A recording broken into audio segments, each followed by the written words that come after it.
You're listening to the Monday Night Community Show with Daniel on BRFM. This is the Daniel Monday Night Community Show on demand through YouTube. Thank you very much for choosing to listen to us through this method. If you'd like to keep up to date with when I add new interviews, then subscribe to this channel. So we are talking to Chris. So Chris, as always, it's great to see you here at the studio. And good to see you too, Daniel. Well, I was wondering if you could start off by going over the areas that we're going to cover this evening. Well, as usual, we've had some great questions already emailed and texted in, which is fantastic. But I thought it'd be great to talk about four things. The first is garden cities, with George Osborne's recent announcement to fund 15,000 new homes around a new garden city at Ebbsfleet in North Kent, which is not that far away, of course. I thought that would be quite topical to talk about that.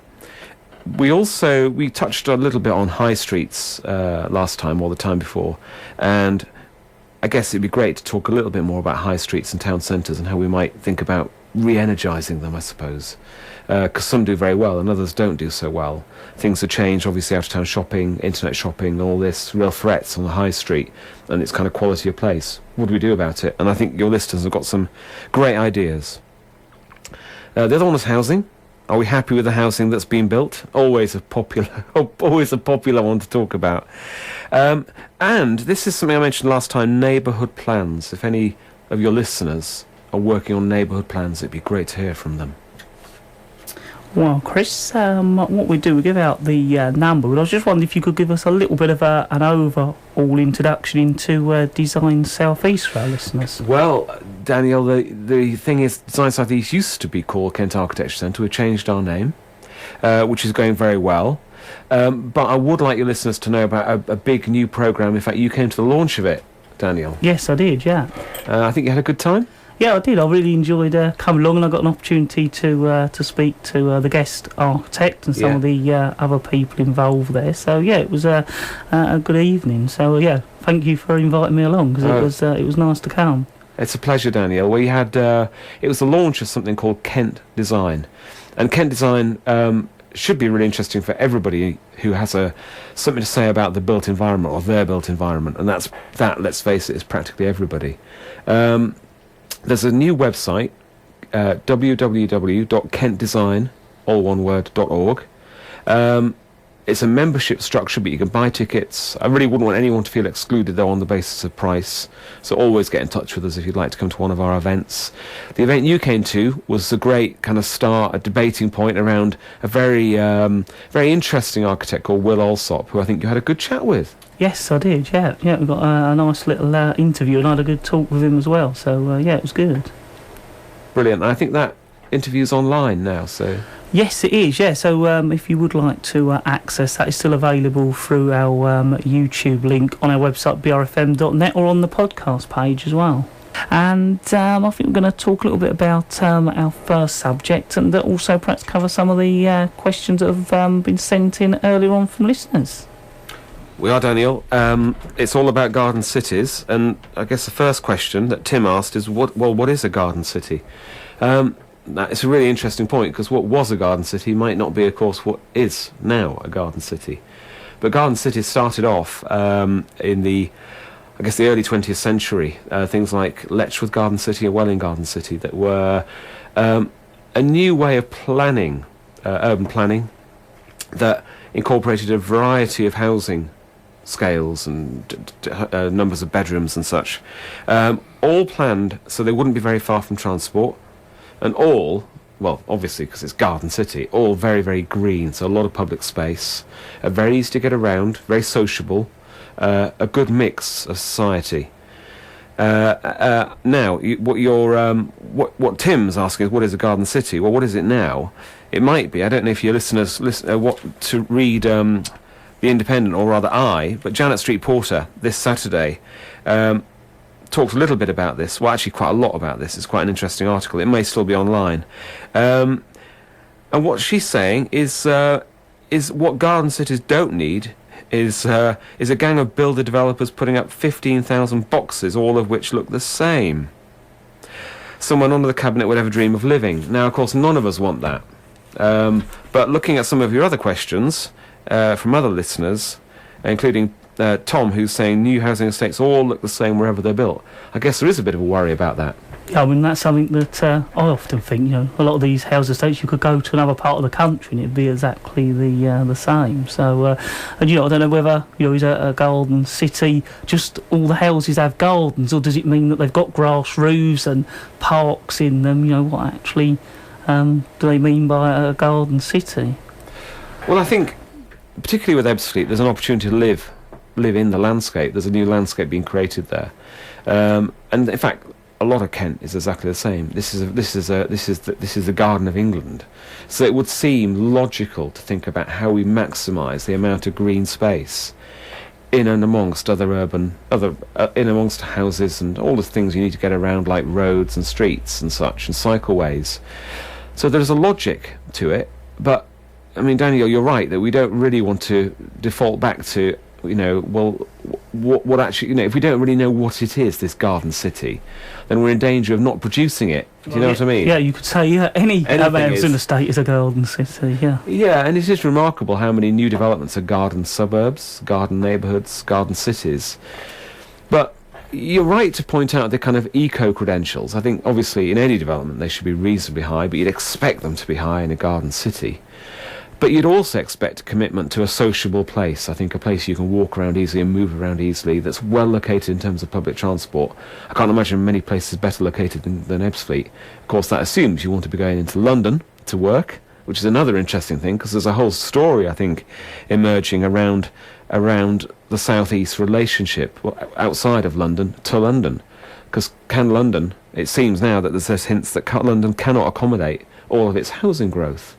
And if that's the case, what does that put the south-east, that's struggling already to accommodate all the people that want to live in it? Well, yeah, I think there was a programme on recently that talked about London as a city that's almost jumping ahead compared to anywhere else in the UK. But I was quite amazed just how many people are commuting from quite far distances to work in London. So it's something that seems to be happening. But I think also there's sort of situations where people get caught out. And I think, the island's a typical place. There's been a lot of new housing on the island, and people come here, and what they don't realise is there's only a bus running every hour, which will take you to Sheerness train station, which that doesn't run that regularly, and then you have to get off again at Sittingbourne and go across the track and then get the train to London. So it could actually be quite a long and difficult commute if you were relying on public transport from this area, I think. How long would it actually take to get to London, do you think?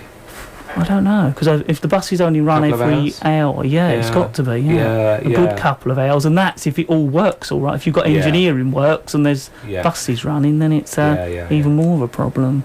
Because the reality is, of course, the potential of high speed is that suddenly, literally, Ebbsfleet could be a suburb of London, because it's so close. In fact, you could argue you can get to Ebbsfleet from St Pancras quicker than you can get from central London to parts of West London, which is going to be really interesting, I think. But then how do we connect up the other places? There is, of course, another advantage that, places that are more isolated can surely develop their own unique character. And I suppose that, again, you've very kindly ripped out the local newspaper a number of stories about how people feel incredibly strongly about their place, and don't necessarily want all new development, or don't want it at any cost. And I think that the reality is that a place like this that is special, is relatively isolated. You don't want to just destroy that character, because actually what you want to do is retain it and strengthen it through new development. And I'm absolutely sure, as you know, Daniel, that can be done. It just means getting the right brief, getting the right architect, and getting a bit of help along the way to make it happen. Well, I think it's always, I probably might have said this before, it's planning, for the future, because sometimes you think these houses are planned, especially when you see them going through planning permission, they're planned for now and the way people live now, and I often think, well, what happens in years to come when it changes? And that's, often the problem perhaps with, the tower blocks. They were all built for sort of that particular era, and in time that just didn't work, although probably initially it was, amazing. I know some of these tower blocks, people got bathrooms for the first time and central heating, so it was amazing initially, but as times changed they just didn't work for people. It's interesting, Daniel. Interesting to talk about the tower blocks and such, because one of our events in Kent Design was a round table that Sir Terry Farrell hosted at his home in Great Maytham. It was a terrific afternoon, but I don't know if you've seen recently on TV that there's the Brits that built I think it might be Built the World. Yes, I have. With I'm trying to think their names now. Terry Farrell, yeah. Nick Grimshaw, Richard Rogers. That's it. Norman Foster. Yep. And I've left one out, but it'll come back to me. Michael Hopkins.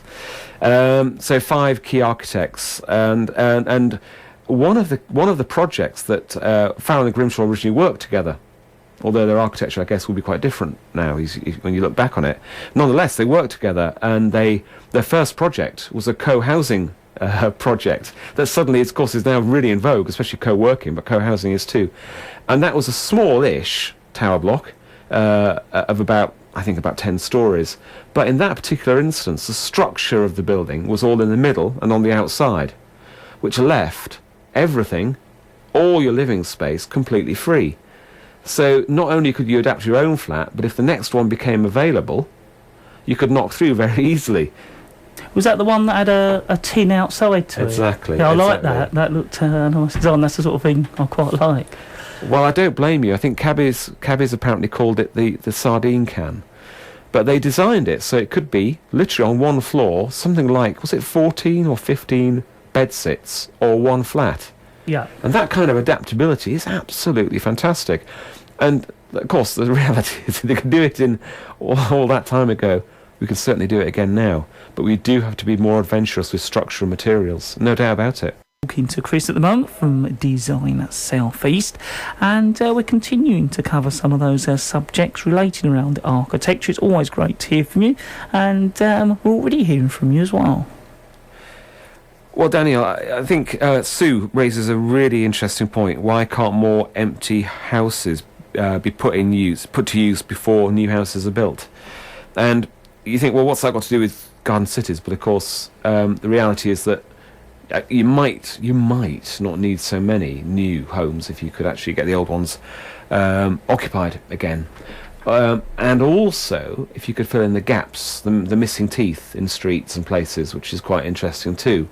The reality, of course, is that in the past we have this thing called urban regeneration, where you've really focused on doing that. You're really focused on filling in the missing bits and making places work.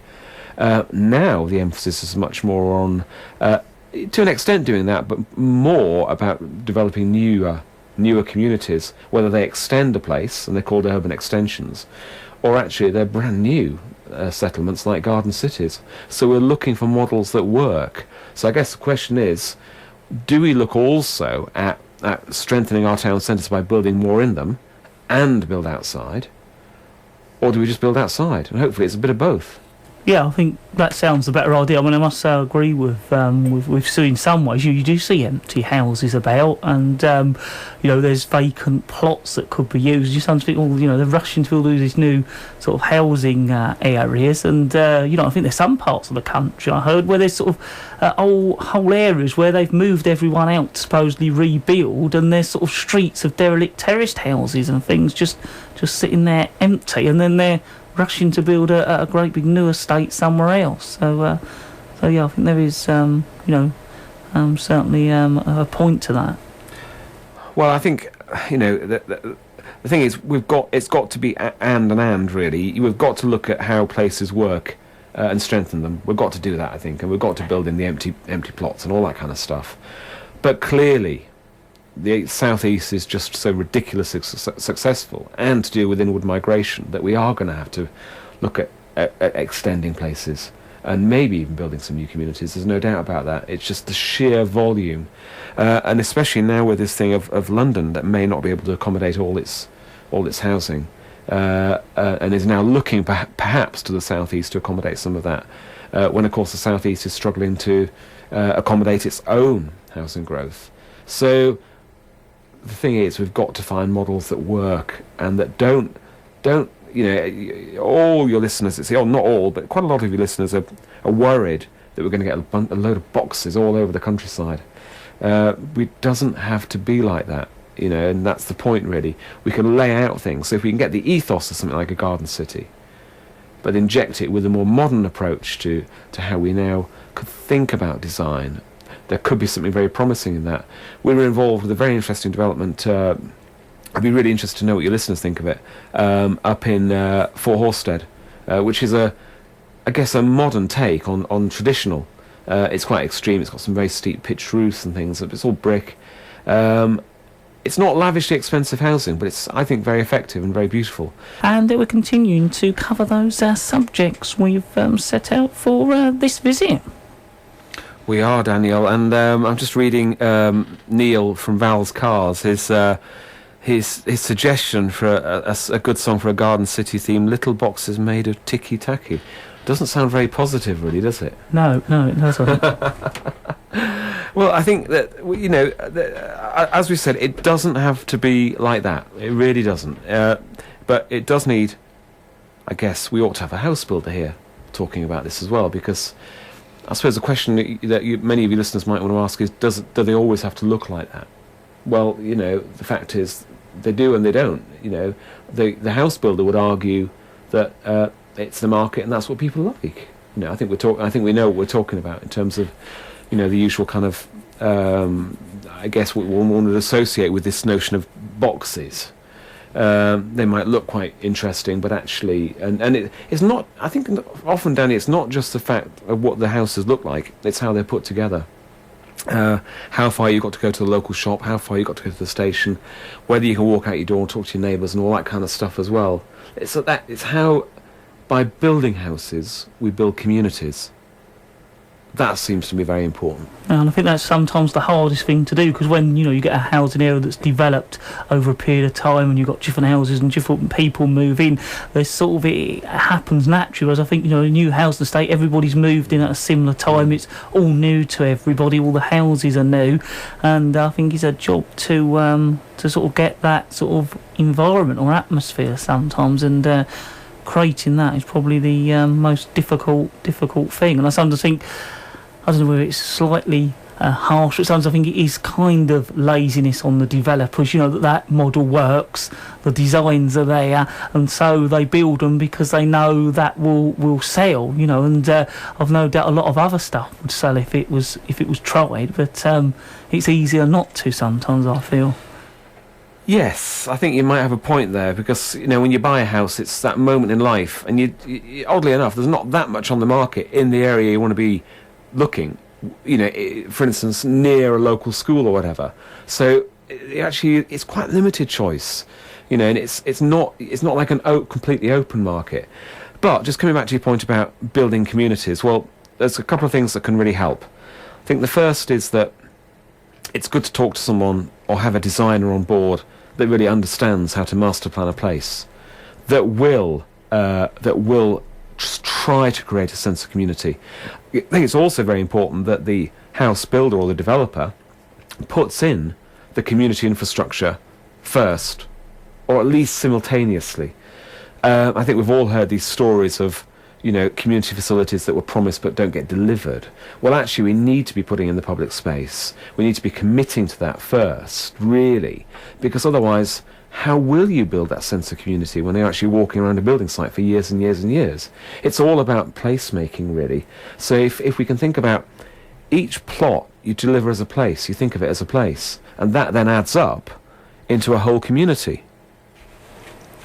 Yeah, I think it's it is an important thing to sort of think about, and it's always a job to do that. And that is often the thing you hear. You know, quickly all the houses are built, and then the facilities never come, or they come at the end, which I suppose you know in some ways you could say that makes sense, because there's no point in having a school and shops, and there's no one living there to service those. But when you get it the other way, there is no community, and probably people might even move away again. That's why you sometimes get these new housing estates, and within a year houses are back up for sale again, because I assume people just didn't feel comfortable there, or it didn't work for them when they actually become to live there. Yeah, but we don't need to do it, as you know. That's the key point. And I suppose the positive in this kind of garden neighbourhood, garden suburb, garden city idea is that we do have models that work, but we do have to apply them. So, you know, Letchworth and places like that, they were about travel distances to transport. It's very, very important. They were about a mix of society.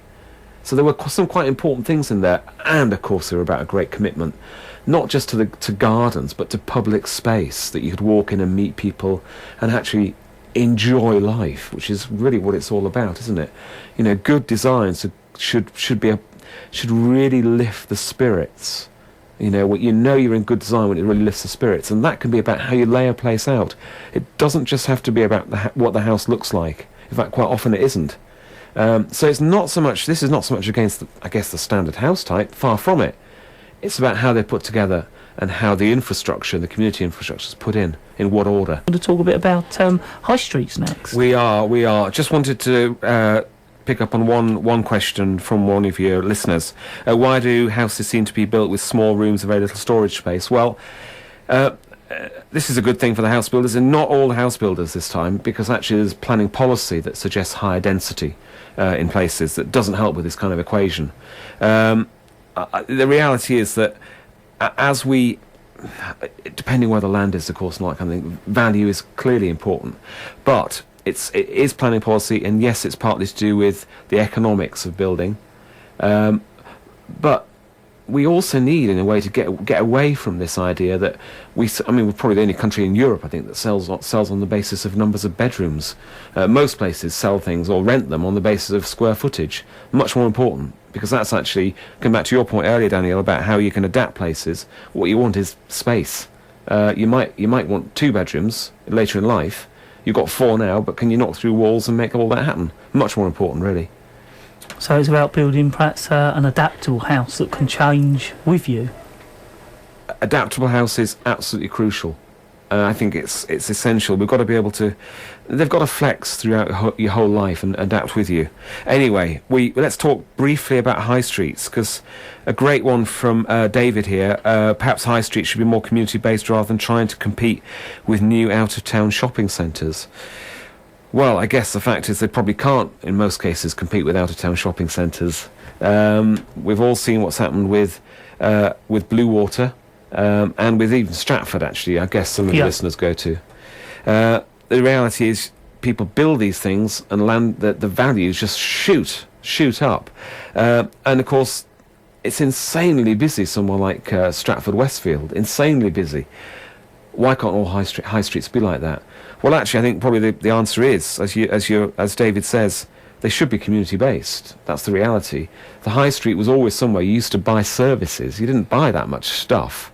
Well, it's funny, it got me thinking, I think that's probably, what would work with high streets. You still want perhaps the bank and the post office and those local things, but why try and, compete with other stuff? And there's lots of, there's been some things in Sheerness where there's a group called the Big Fish Arts Trust, and they actually had a shop for a time, and that was, like a community space, and they used it. And in Sittingbourne, there's recently been a shop used for the Swale Arts Forum, I think used it, that was like a sort of an art space for about 3 or 4 months, and that people coming in and using it, and I sometimes think, actually, thinking about it, that's where a high street could work, rather than trying to compete with out of town.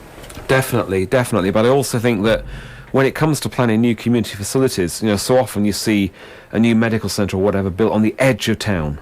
What we need, if our high streets are going to survive, well, how is that helping, really? What we need to be doing, I think, and I know there's an economic argument against it, but we need really to be thinking, well, how do we reinforce activity in our high street? How do we get more people in there? Because more people is what generates life, and that's what makes high streets work. So you really want the libraries, you want the community, you want the health, you want, as you said, the banks and such. You want all those in as smaller area as possible in your town centre or high street, so that you get a chance for much more activity and all the stuff that makes life worth living, bumping into your neighbour, having a new meeting, whatever, going for coffee with someone, all that kind of stuff is what the high street can still be about.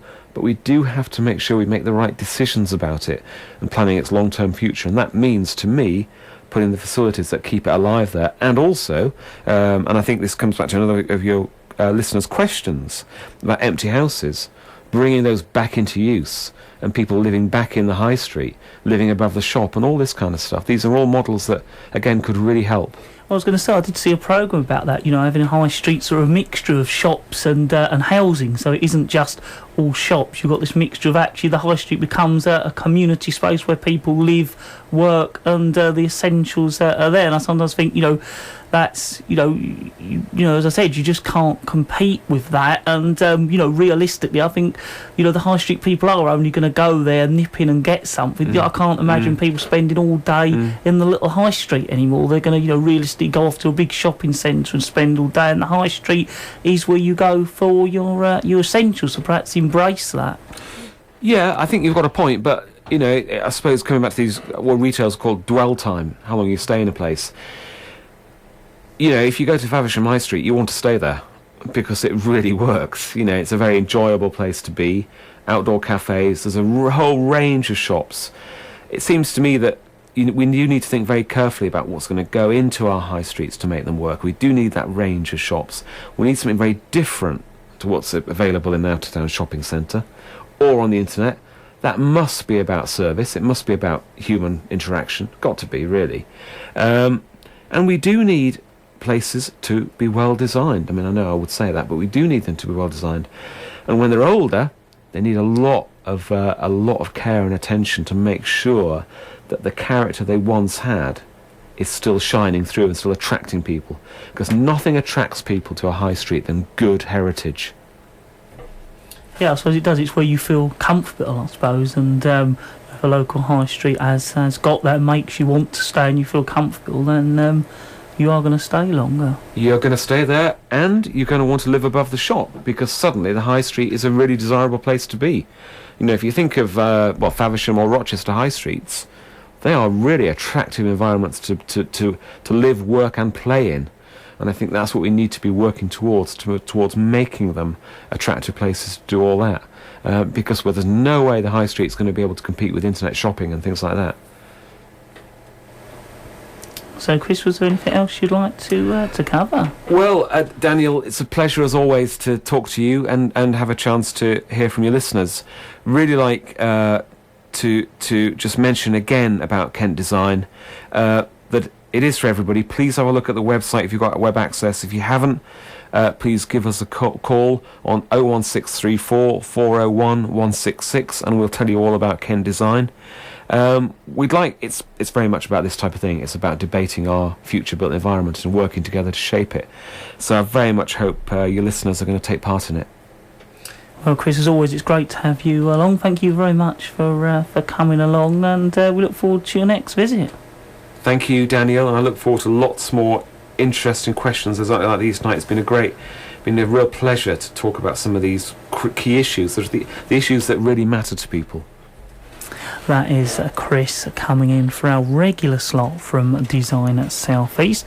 We'll be seeing Chris in a couple of months or so, and we'll be covering new subjects. You can always listen back to some of the interviews we've covered with Chris in the past, and even if they prompt you with some questions, then I'm always happy to hear from you.